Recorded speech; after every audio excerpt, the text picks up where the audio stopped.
नमस्कार, बहुत बहुत स्वागत है आपका। आप देख रहे हैं न्यूज़ 18 का डिजिटल प्लेटफॉर्म। मैं हूं आपके साथ ऋतु ज्ञानवानी।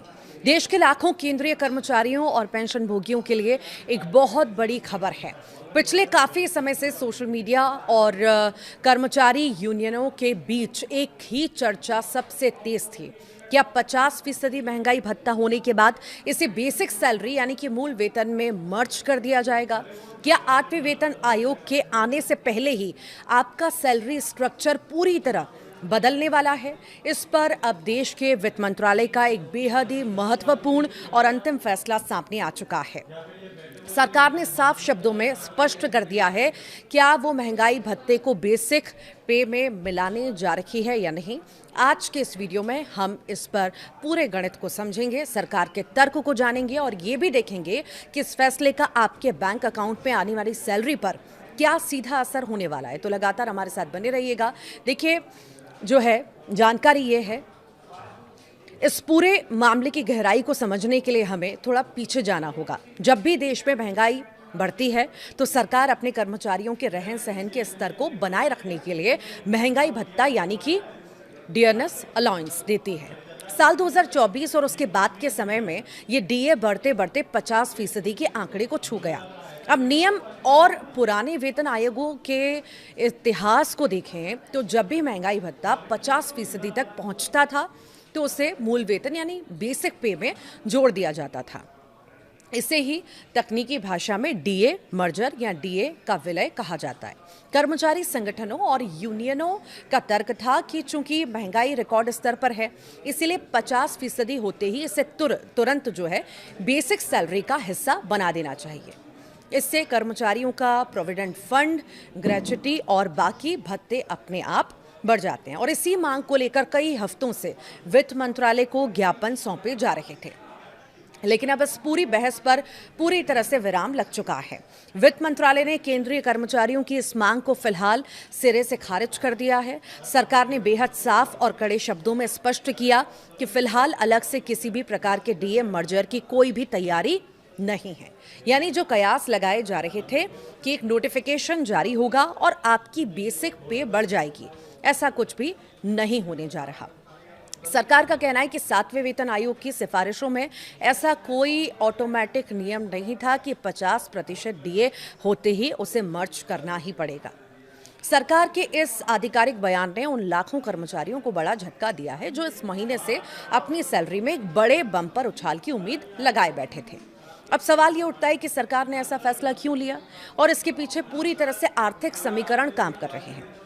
अगर सरकार 50% महंगाई भत्ते को बेसिक पे में मर्ज कर देती तो सरकार के खजाने पर अचानक से अरबों खरबों रुपयों का अतिरिक्त बोझ आ जाता। जब बेसिक पे बढ़ती है तो केवल टेक होम सैलरी नहीं बढ़ती बल्कि कर्मचारियों का पीएफ कंट्रीब्यूशन बढ़ जाता है, जिसमें सरकार को भी अपना हिस्सा बढ़ाना पड़ता है। रिटायर होने वाले कर्मचारियों की ग्रेच्युटी और कम्यूटेशन की रकम भी भारी बढ़ोतरी इसमें भी होती है। और सबसे बड़ी बात, देश के करीब 50 लाख से ज्यादा पेंशन भोगियों की मासिक पेंशन का बेस बदल जाता। मौजूदा वैश्विक आर्थिक परिस्थितियों और देश के बजटीय घाटों को संतुलित रखने के लिए वित्त मंत्रालय ने इस अतिरिक्त वित्तीय बोझ को उठाने से साफ इनकार कर दिया है। सरकार का मानना है कि महंगाई भत्ता समय समय पर बढ़ाया ही जा रहा है और इसीलिए अलग से मर्जर की कोई भी तार्किक जरूरत नहीं है। इस खबर का एक और महत्वपूर्ण पहलू है जो सीधे जुड़ा है 8वें वेतन आयोग से। आमतौर पर हर 10 साल में एक नया वेतन आयोग आता है। 7वां वेतन आयोग 2016 में लागू हुआ था और नियमों के मुताबिक 8वें वेतन आयोग को लेकर चर्चाएं अब बेहद तेज हैं। कर्मचारी संगठनों का मानना था कि अगर डीए का मर्जर अब हो जाता तो 8वें वेतन आयोग के गठन के समय कर्मचारियों की फिटमेंट फैक्टर की गणना एक ऊंचे बेस से होती। लेकिन अब जब सरकार ने कह दिया कि कोई अलग से मर्जर नहीं होगा तो इसका सीधा मतलब है कि अब सैलरी स्ट्रक्चर में जो भी बड़ा बदलाव होगा वो सीधे 8वें वेतन आयोग के जरिए ही होगा। सरकार अब बीच में कोई शॉर्टकट या तदर्थ फैसला जो है लेने के मूड में बिल्कुल भी नजर नहीं आ रही। यानी कर्मचारियों को अब अपनी बेसिक सैलरी को रिवाइज करवाने के लिए नए वेतन आयोग की सिफारिशों का ही इंतजार करना होगा। तो इस फैसले के बाद अब एक आम केंद्रीय कर्मचारी की जेब पर क्या असर पड़ेगा। तो देखिए, इसे आसान भाषा में समझ लीजिए। आपकी सैलरी जैसे ही आ रही थी वैसे ही आती रहेगी। आपका महंगाई भत्ता 50% या उससे ऊपर जो भी तय हुआ है वो आपकी मौजूदा बेसिक पे पर ही कैलकुलेट होकर आएगा।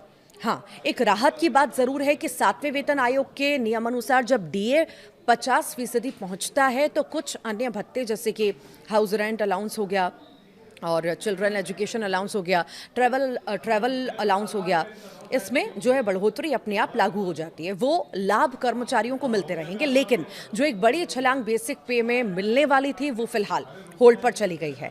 आपकी टेक होम सैलरी में कोई कटौती नहीं होगी, लेकिन जो एक्स्ट्रा हेल्थ क्रिएशन या पीएफ में बड़ा इजाफा होने की उम्मीद थी उसके लिए अभी इंतजार लंबा हो गया है।